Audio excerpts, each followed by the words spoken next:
أعوذ بالله من الشيطان الرجيم بسم الله الرحمن الرحيم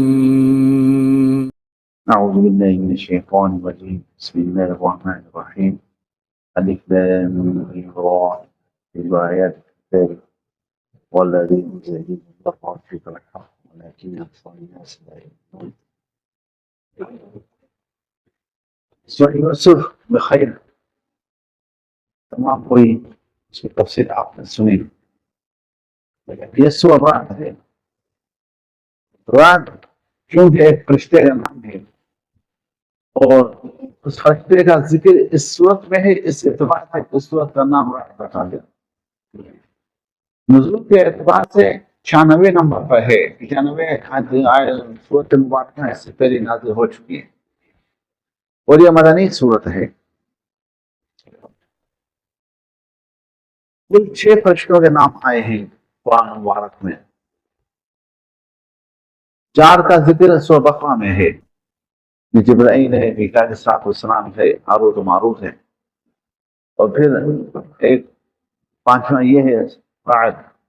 اور 6واں جو ہے وہ مالک سورہ زخرف میں جہنم کا داروغہ اس کا ذکر ہے. اور جنت کے داروغہ کا نام رضوان ہے. اسی طرح 6 کفار کا نام بھی قرآن شریف میں آیا ہے. شیطان ہے، فرعون، حامان، قارون، آزر، ابو لہب. اور اسی طرح 25 انبیاء اکرام کے نام قرآن شریف میں مذکور ہیں. یہ الف لام میم را یہ حروف مقطعات ہیں، یعنی آپ ایسے سمجھو یہ مخفف ہے. جیسے ہوتا ہے کسی نام کے پہلے حروف کو لیا جاتا ہے اور اس سے پورا لفظ مراد ہوتا ہے. جیسے دیکھیں آدم شماری ہے تو میم شیم لکھ دیا جاتا ہے. ڈپٹی کمشنر ڈی لکھا جاتا ہے. اسی طرح ہمارے شہر میں ایک ڈاکٹر نے اے ڈی، حالانکہ اس کا نام اللہ دیتا ہے، اے ڈی کہا جاتا ہے. اور یہ میرا لوگو جو آپ کو دکھائی دے رہا ہے تو MIK لکھا ہوا ہے، کی نام کھارا نہیں. تو یہ مخفف ہوتے ہیں. تو اس سے مراد الف سے مراد اللہ تعالیٰ، لام سے مراد لطیف ہے، اور میم سے مراد جو ہے میم سے مقدد مالک ہے، مقتدر مالک ہے. اور وہاں سے مراد رعوف ہے. رحمان اور رحیم بھی اللہ تعالیٰ کا صفات نام ہے. ابن عباس رحمہ اللہ فرماتے ہیں یہ اسماء اللہ تعالیٰ یہ جو مخفف ہیں یہ اللہ تعالیٰ کے نام ہیں، صفات نام ہے. تو یہ اللہ تعالیٰ فرماتے ہیں تلک آیات الکتاب، یہ وہ کتاب ہے جو یہ نشانی والی کتاب ہے، یہ تیرے رب کی طرف حق سے نازل کی گئی ہے. یعنی قرآن شریف میں ایمان لانا فرض ہے. اس بات میں کوئی تردد نہ ہو، کسی کو تردد نہ ہو کہ رسول اللہ صلی اللہ علیہ وسلم اپنی طرف سے کوئی بات کہتے ہیں یا کوئی کتاب انہوں نے بنائی ہے. اس بات کی تصدیق ہے کہ یہ اللہ تعالیٰ کی طرف سے نزول ہے. ولیکن اکثر الناس لا یؤمنون، تو اکثریت جو ہے ہمیشہ کفار کی رہی ہے، ہر زمانے میں، ہر وقت میں. اور مسلمان جو ایمان والے ہیں وہ قلت کے حساب سے رہے ہیں، قلیت رہے ہیں. اب یہ ہے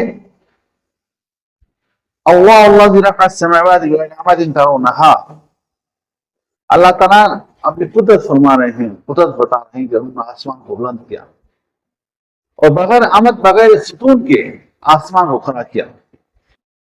ہم ایک جھوپڑا بناتے ہیں، اپنا گھر بناتے ہیں، محل وغیرہ گھر بناتے ہیں، محل بناتے ہیں، جھوپڑا بناتے ہیں، کوئی جھوپڑی بناتے ہیں، تو بغیر ستون کے، بغیر کھمبے کے پھر کھڑا نہیں ہو سکتا. لیکن اللہ تبارک تعالیٰ کی قدرت ہے کہ یہ 7 آسمان بنے ہیں وہ بغیر ستون کے کھڑے ہیں. اب یہ ہے عمد جو ہے اس کی تفصیل یہ ہے، عمد جمع، اس کی جمع عمود ہے یعنی ستون. اب ستون آسمان کو ہے یا نہیں ہے اس میں 2 قول ہیں. ابن کثیر نے نقل کیے ہیں کہ عبداللہ بن عباس رضی اللہ تعالیٰ عنہ، حسن بصری رضی اللہ تعالیٰ رحمہ اللہ علیہ، اور بعض مفسرین کہتے ہیں کہ ستون ہیں، نورانی ستون ہیں لیکن نظر نہیں آتے. اور بعض مفسرین کہتے ہیں کہ ستون ہے ہی نہیں، بغیر ستون کے آسمان کھڑا ہے. اور عموماً یہ دوسرا قول جو ہے یہ مشہور و معروف ہے جو بغیر ستون کے ہیں. اگر ستون ہے تو نورانی ستون ہے وہ نظر نہیں آتی. جیسے حسن بصری رحمۃ اللہ علیہ اور عبداللہ بن عباس رضی اللہ تعالیٰ عنہ اور دوسرے مفسرین کا یہ ہے کہ یہ قول ہے کہ ستون ہے لیکن نورانی ستون ہے ہمیں نظر نہیں آتا.